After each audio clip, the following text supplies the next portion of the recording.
sekarang pohon aren di kebun kosong. Anak muda namanya Komprang, jagoan beken dari Serpong. Maju!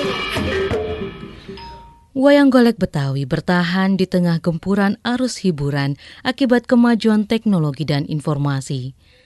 Kesenian dari kota metropolitan Jakarta ini terus menggali legenda yang pernah ada di ibu kota Indonesia itu. Sang pelopor wayang golek Betawi, Tizar Purbaya, mempopulerkan kesenian ini, tak hanya di Indonesia, tetapi juga ke dunia internasional.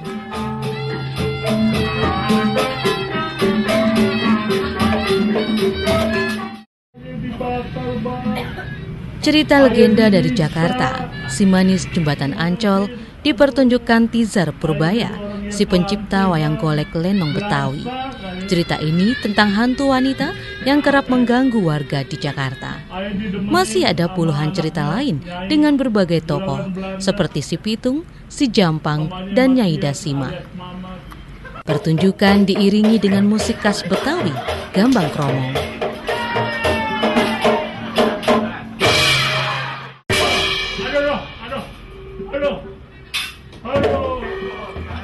Wayang golek ciptaan Tizar mampu menampilkan adegan yang tak ada di wayang lain.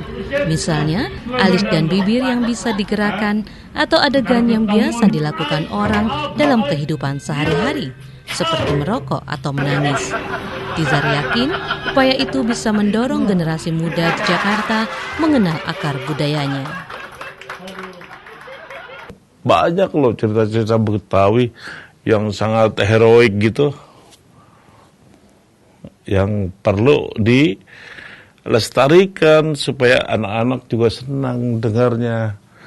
Ya kan, jangan anak-anak tahunya Batman, Superman dan sebagainya, tapi kita juga mesti ada ada niat untuk mengenalkan kebudayaan kita kepada masyarakat luas, terutama dari kalangan anak-anak.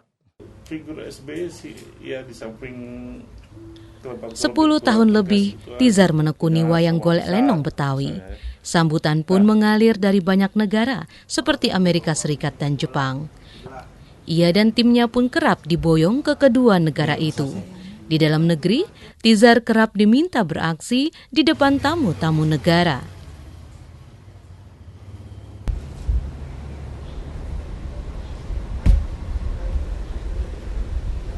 Selain memproduksi sendiri wayang lenong Betawi, Tizar pun kerap diminta untuk membuatkan wayang golek pejabat negara atau tokoh dunia.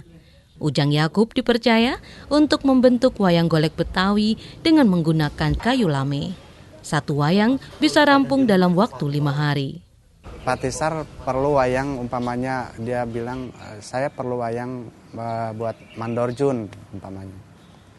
Pak Tizar tinggal bilang orangnya begini, karakternya gini, pokoknya macamnya orangnya serem gitu.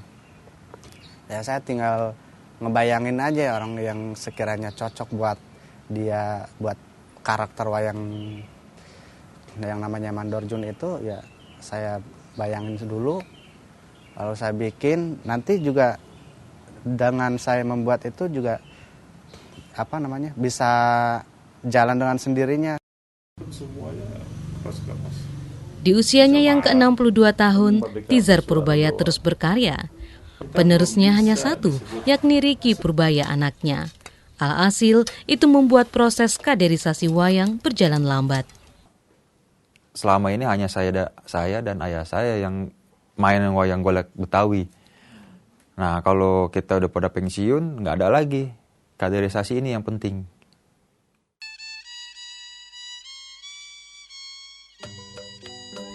Di tengah kendala ini, Tizar Purbaya terus berkarya.